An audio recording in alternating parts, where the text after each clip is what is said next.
최근 대통령직 인수위원회가 110대 국정과제를 발표한 가운데 기독교사들의 모임인 좋은교사운동에 교육 분야 과제에 대해 비판하고 나섰습니다. 좋은교사운동은 교육 고통을 유발하는 근본적 문제에 대한 해결책은커녕 해결 의지조차 찾기 어렵다며 쓴소리를 냈습니다. 오요셉 기자입니다.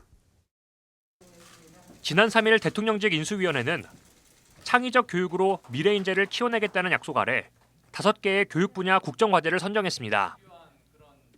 디지털 인재 양성과 AI를 활용한 교육 혁신, 교육과 돌봄에 대한 국가의 책임 강화 등을 목표로 내세웠습니다.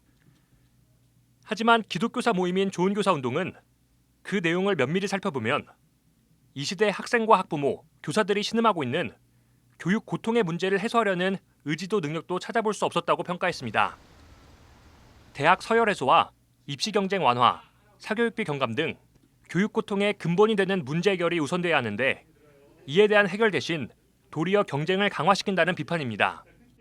현장의 목소리나 현장 필요를 반영하는 과제들이 많이 담겨 있지 않고 오히려 현장에 경쟁 교육을 더 유발할 수 있는 내용들이 많이 들어가 있어서 특별히 그 사교육 문제라든가 입시 경쟁 해소의 문제 또는 교원 정책과 관련된 우리 교육의 중요한 문제들에 대해서는 그 방향성이나 비전을 밝히고 있지 않아서 특히 인수위는 다양한 학교 유형을 마련하는 고교체제 개편을 검토하겠다며 사실상 자사고와 외고, 국제고를 존속하겠다는 입장을 밝혔습니다.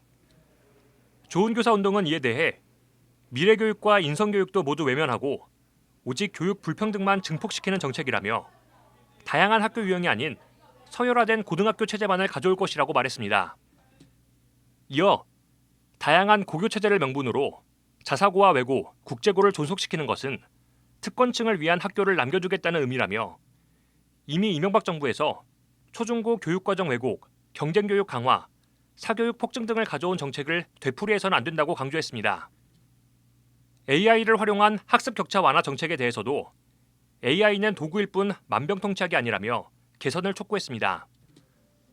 좋은교사운동은 AI의 활용 가치를 인정하면서도 기초학습 부진은 다양한 원인이 복합적으로 얽혀 발생하는 것이라며 학생들에 대한 개별적인 지원 체제가 선제적으로 마련돼야 한다고 강조했습니다.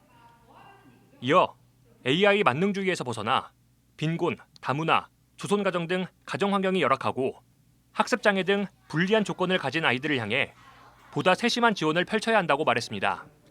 기초학력 보장을 위한 전문 교사를 투입하는 게 제일 좋은데 이번 국정과제 발표에서도 보조 인력을 투입하겠다 이 정도 수준에서 그치고 있거든요. 보조 인력으로 안 되고 있는 게 지금의 형국이거든요. 그렇다면 보다 구체적으로 전문적인 교사들을 양성해서 전문 교사를 배치해야 한다는 내용이 이 비전 안에 담겼어야 되는데 한편 좋은교사운동은 최근 화두가 되고 있는 교원 정책에 대해서도 인수위는 전반적인 방향 제시 없이 교원 업무 부담 경감 차원에서 한 줄로만 언급하고 있다며 교원 정책은 교원 수급만의 문제가 아니라 지역 소멸과 학령 인구 급감과 직결된 중대한 교육과제라고 말했습니다. 좋은교사운동은 오는 7월 국가교육위원회가 출범해 차기 정부의 교육 정책들을 심의 의결하게 된다면서 무엇보다 전문적이고 정치적 중립성을 지킬 수 있는 위원들로 위원회를 구성하는 일이 가장 시급하다고 강조했습니다. CBS 뉴스 오요셉입니다.